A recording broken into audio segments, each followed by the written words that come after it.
Hello friends, welcome to my YouTube channel. आज हम कक्षा 9वीं का अध्याय 3 अफवाह इस चैप्टर को पढ़ने वाले हैं। लेकिन अगर आपने हमारे पिछले वीडियो जिसमें हम भारत के भौतिक स्वरूप को पढ़ाए थे उस वीडियो को नहीं देखे हैं तो आप उस वीडियो को पहले देख लीजिए ताकि आपको इस चैप्टर को पढ़ने में आसानी हो। हम उस वीडियो का लिंक इस वीडियो के डिस्क्रिप्शन में दे देंगे। चलिए अब इस चैप्टर को शुरू करते हैं। सबसे पहले इस अध्याय के सारे टॉपिकों को लिख लेते हैं। आप देख सकते हैं इतना टॉपिक इस वीडियो में हम कवर करेंगे। तो चलिए अब हम इंट्रोडक्शन से शुरू करते हैं।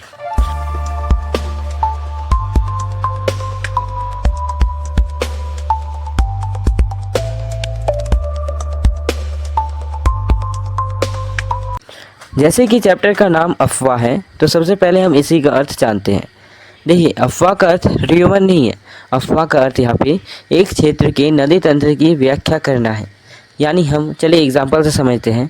जैसे कि अगर हम झारखंड के नदी तंत्र की व्याख्या करेंगे यानी वर्णन करेंगे झारखंड के नदी तंत्रों की, तो उसे झारखंड का अफवाह कहते हैं। तो अफवाह किसे कहते हैं? एक क्षेत्र के नदी तंत्रों का वर्णन करना। नदी तंत्र का अर्थ मुख्य नदी और सहायक नदी, जब इन दोनों को जोड़ देते हैं तब नदी तंत्र कहते हैं इसे। चलिए अब हम दो नया वर्ड को जानेंगे इस चैप्टर का, जो कि बहुत ही इम्पॉर्टेंट है इस चैप्टर के लिए। उनमें से पहला नया वर्ड है अफवाह द्रोणी। देखिए, अफवाह द्रोणी कहते किसे हैं? किसी नदी तंत्र द्वारा जिस क्षेत्र का जल प्रवाहित होता है उसे अफवाह द्रोणी कहते हैं। यानी सिंपल में समझें तो अफवाह द्रोणी यानी कि छोटे छोटे जल स्रोतों द्वारा उस जल को मुख्य नदी तक पहुंचाना। ये जो पहुंचाने में जितने उन्होंने रास्ता तय किया उसी को हम अफवाह द्रोणी कहते हैं। जैसे अभी हम इस चित्र में देख सकते हैं। इस चित्र में ये एक मुख्य नदियाँ हैं और इनमें बहुत सारे इसके सहायक नदियाँ चारों दिशाओं से इसमें आ रही है। तो इसी जो चित्र है, इस प्रकार के चित्र को हम अफवाह द्रोणी कहते हैं। आई होप अब आपको अफवाह द्रोणी का अर्थ समझ में आ गया होगा। तो अब हम जल विभाजक को समझते हैं। देखिए, जल विभाजक यानी दो अफवाह द्रोणी को अलग करने वाला। जैसे कि ऊंचे पर्वत और पठार करते हैं, ऊंचे पर्वत और पठार दो अफवाह द्रोणी को अलग कर देते हैं, इसे ही जल विभाजक कहते हैं। जैसे कि आप इस चित्र में देख सकते हैं, ये जो पर्वत है ये जल विभाजक का काम कर रही हैं। हम सेकेंड टॉपिक में चलते हैं। सेकेंड टॉपिक हमारा भारत में अफवाह तंत्र यह है। अब हम भारत में अफवाह तंत्र को समझते हैं। यानी भारत के नदियों को हम दो प्रकार से बांट सकते हैं। एक हिमालय से आने वाली नदियाँ, दूसरी प्रायद्वीप पठार से आने वाली नदियाँ। देखिए, इनमें कुछ मुख्यतः अंतर पाए जाते हैं, तो उन्हीं को हम पहले जानते हैं। हिमालय की नदियाँ ये 12 मासी होती हैं, जबकि प्रायद्वीप की नदियाँ ये मौसमी होती है। यानी हिमालय की नदियाँ इसमें वर्ष भर पानी होती है, जबकि प्रायद्वीप की नदियाँ में किसी विशेष मौसम में ही पानी पाए जाते हैं। ऐसा क्यों? तो जो हिमालय की नदियाँ हैं उनमें जो जल का स्रोत वर्षा का पानी और हिम है, यानी कि ग्लेशियर के पिघलने से भी यहाँ की नदियाँ भर जाती है। लेकिन प्रायद्वीप में ऐसे कोई ग्लेशियर नहीं पाया जाता है, जिसके कारण ये फुल्ली डिपेंडेंट है किससे? तो वर्षा का पानी में। ये जो हिमालय की नदियाँ हैं ये लंबी होती हैं, लेकिन प्रायद्वीप की जो नदियाँ हैं ये हिमालय की तुलना में कम लंबी होती है। जब भी हिमालय से आने वाली नदियाँ आती हैं उत्तरी मैदान तक, यानी कि जब भी ये हिमालय की नदियाँ नीचे आती है तो ये अपने साथ बालू और सिल्ट को भी बहा के ले आती हैं। और ऐसे तो नदियों के इन मध्य भाग में बहुत से हमें आकृति देखने को मिलती है, जिनमें से दो आकृति है, एक विसर्प, दूसरा गोखुर झील। ये विसर्प क्या है? जो सर्प की तरह आकृति बनाती है, जैसे आप चित्र में देख सकते हैं। और गोखुर, जब यही विसर्प को हम जल स्रोतों से अलग करते उसे ही गोखुर कहते हैं। अब हम नोट में दिए हुए इन दो चीज़ को समझते हैं।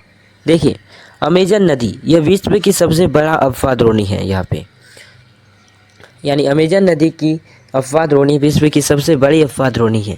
और अगर भारत की बात की जाए तो गंगा नदी की अफवाह द्रोणी सबसे बड़ी है। अब हम हिमालय की नदियाँ इस टॉपिक को पढ़ेंगे। हिमालय की नदियाँ में सबसे पहले सिंधु नदी तंत्र, इसको पढ़ेंगे। देखिए, सिंधु नदी का उद्गम स्थल मानसरोवर झील के निकट तिब्बत में है। यहाँ पे ये सिंधु नदी है, इसका उद्गम स्थल ये हमारा मानसरोवर झील है। और इसी के निकट हमारे यहाँ पे तिब्बत है, यानी तिब्बत में इसका उद्गम स्थल है। चलिए इसको हम डिटेल से जानते हैं। देखिए ये सिंधु नदी है। सिंधु नदी का जैसे कि हम अभी उद्गम स्थल के बारे में बात किए कि ये इसका उद्गम स्थल मानसरोवर झील में है। तो सबसे पहली बात तो हम यहाँ पे शॉर्टकट लिखेंगे, तो यहाँ पे एम से इंडिकेट कर दिए, ठीक है। अब देखिए ये जो नदियाँ हैं सबसे पहले भारत में एक जगह पे इंटर करती है और वो जगह है लद्दाख। जैसे आप मानचित्र में देख रहे हैं, ये जो सिंधु नदी आ रही है, ये जो इंटर किया यहाँ पे हमारा लद्दाख है।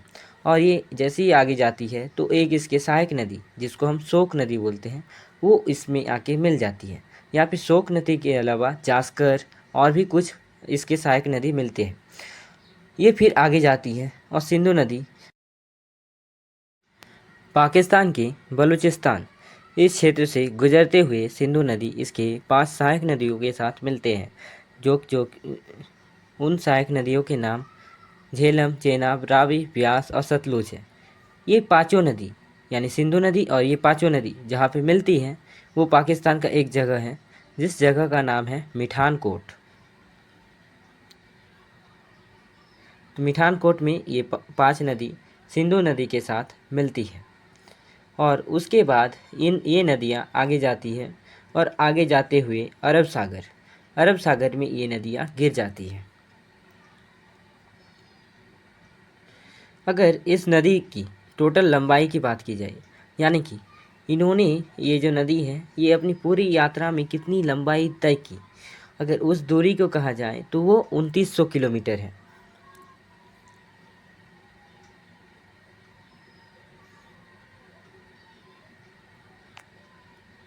अब हम आगे बढ़ते हैं। जैसे कि अभी ये पढ़े कि सतलज, ब्यास, रावी, चेनाब, झेलम आपस में पाकिस्तान के मिठान कोट के पास मिलती है और उसके बाद ये अरब सागर में मिल जाती है।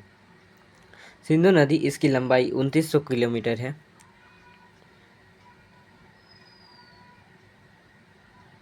सिंधु द्रोणी का 1/3 से कुछ अधिक भाग भारत के जम्मू कश्मीर, लद्दाख, हिमाचल, पंजाब तथा शेष भाग पाकिस्तान में स्थित है।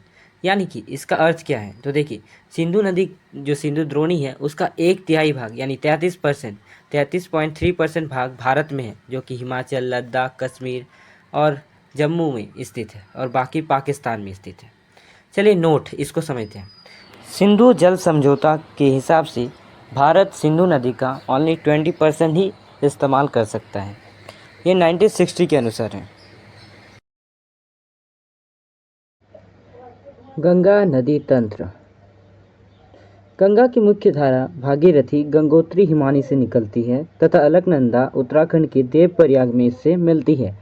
यानी भागीरथी जिसका उद्गम स्थल गंगोत्री हिमानी है और अलकनंदा ये उत्तराखंड में आके इस नदी के साथ देवप्रयाग में मिल जाती है, जिसके बाद ये गंगा का निर्माण करती है। चलिए हम इसे मैप से समझते हैं। अब हम गंगा नदी को जानते हैं। गंगा नदी यहाँ पे हमारा भागीरथी है जो कि गंगोत्री हिमानी से निकलती है और ये अलकनंदा, ये दोनों देवप्रयाग में आपस में मिलती है और गंगा का निर्माण करती है। उसके बाद गंगा हरिद्वार में पर्वतीय भाग को छोड़ के अब मैदानी भाग को अपनाते हुए आगे की ओर बढ़ता है। उसके बाद हिमालय की कुछ नदियाँ आके इसमें मिलती है जिनका नाम है यमुना नदी, घाघरा नदी, गंडक नदी और कोसी नदी। घाघरा, गंडक और कोसी ये तीनों नेपाल हिमालय से निकलती हैं। इनके कारण यहाँ पे बाढ़ भी आती है बहुत बार, लेकिन ये सिर्फ बाढ़ का ही कारण नहीं है, ये इसके साथ यहाँ पे एक उपजाऊ मृदा का भी निर्माण करते हैं जिससे बहुत अच्छी यहाँ पे एक कृषि होती है। अब हम प्रायद्वीपीय भारत से आने वाली नदियाँ जो गंगा में मिलती हैं उनकी बात करते हैं। प्रायद्वीपीय भारत से हमारे 3 नदी आती है। पहला है चंबल, दूसरा बेतवा और सोन। ये शुष्क क्षेत्रों से आती है।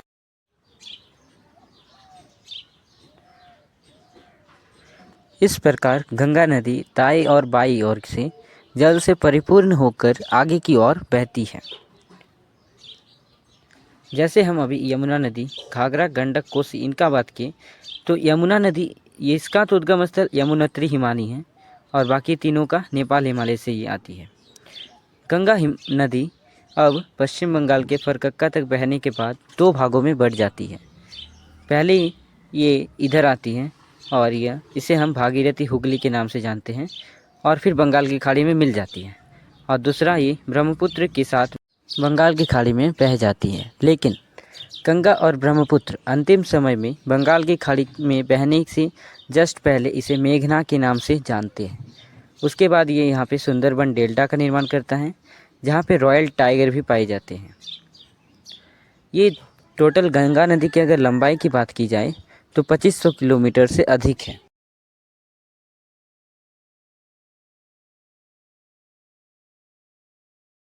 सिंधु जल समझौता के हिसाब से भारत सिंधु नदी का ओनली 20% ही इस्तेमाल कर सकता है। ये 1960 के अनुसार है। सुंदरबन डेल्टा का नाम वहाँ पाए जाने वाले सुंदरी पादप से लिया गया है, यानी वहाँ जो सुंदरी पादप है उन्हीं से सुंदरबन डेल्टा का नाम लिया गया। यहाँ पे रॉयल टाइगर भी पाया जाता है। देखिए ये गंगा नदी का मानचित्र है। इसकी लंबाई 2500 किलोमीटर है, और अगर अम्बाला जो कि सिंधु और गंगा नदी इनके बीच जल विभाजक का कार्य करती है, ये पंजाब में है। अगर उससे इसकी दूरी लिया जाए तो 1800 किलोमीटर है। नमामि गंगे परियोजना, इसका दो उद्देश्य है। पहला, प्रदूषण कम करना। दूसरा, कायाकल्प को पूरा किया जा सके। कायाकल्प का मतलब होता है पुनर्निर्माण। ब्रह्मपुत्र नदी, ब्रह्मपुत्र नदी इसका उद्गम स्थल मानसरोवर झील यानी तिब्बत के मानसरोवर झील के पूर्व तथा सिंधु और सतलज के स्रोतों के काफ़ी नज़दीक से निकलती है। हम इसे अभी मैप से पूरा समझेंगे। देखिए जो अभी हम गोल घेरा किए वहीं से ब्रह्मपुत्र नदी का निर्माण मतलब कि उद्गम स्थल है। तिब्बत यह एक शुष्क क्षेत्र है, इसलिए यहाँ जल और सिल्ट की मात्रा बहुत कम होती है। तो चलिए अब हम ब्रह्मपुत्र नदी को जानते हैं। देखिए ये हमारा ब्रह्मपुत्र नदी है, ये पूरा ब्रह्मपुत्र नदी है। इसका उद्गम स्थल यहाँ पे है, यानी मानसरोवर झील। मानसरोवर झील के निकट ये हमारा सिंधु नदी है, और ये सतलज, सिंधु और सतलज के निकट हुई है। ठीक है, सिंधु और सतलज के स्रोतों के निकट हुई है। इसकी जो लंबाई है ये सिंधु से थोड़ी अधिक है, लेकिन यह भारत के ज़्यादातर भाग भारत के ज़्यादातर बाहर के क्षेत्रों में फैले हैं। इसे तिब्बत में हम सांगोपो, जैसे आप देख सकते हैं, इसे तिब्बत में सांगोपो के नाम से ये जाना जाता है। उसके बाद ये आगे बढ़ते हुए जब ये अरुणाचल प्रदेश में घुसती है तो एक गॉर्ज के आकार यानी यू अक्षर, अंग्रेजी के यू अक्षर जैसा आकार बनाते हुए घुसती है। यहाँ पे हमारा एक पर्वत है, जिस पर्वत का नाम है हमारा नामचा बरवा, जिसकी ऊंचाई है हमारा 7557, 7757। सॉरी यहाँ पे 5 नहीं होगा, 7 होगा।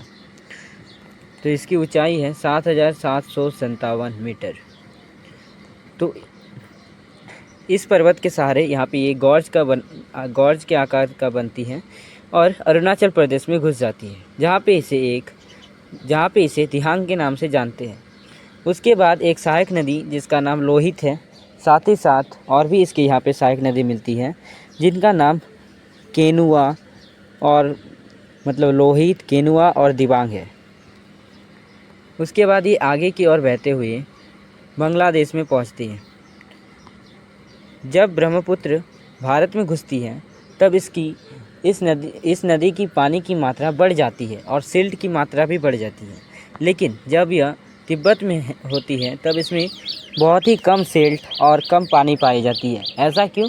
क्योंकि तिब्बत जो कि एक शुष्क क्षेत्र है, तिब्बत एक शुष्क क्षेत्र है, उसके साथ ही साथ यह शीत मतलब इसमें शीत पाई जाती है, और इन कारणों से इनके जो नदी हैं उनमें बहुत कम मात्रा में सिल्ट और पानी पाई जाती है। अब ब्रह्मपुत्र नदी यानी जब दिहांग नदी में बहुत सारी इनकी सहायक नदी मिलती है, उससे ब्रह्मपुत्र नदी का निर्माण होता है। ब्रह्मपुत्र नदी इस प्रकार आगे बढ़ते हुए बांग्लादेश से होते हुए बंगाल की खाड़ी में बह जाती है। असम में ब्रह्मपुत्र अनेक धाराओं में बहकर एक गुम्फित नदी के रूप में बहती है। इस प्रकार हमारा ब्रह्मपुत्र नदी यह ख़त्म हुआ।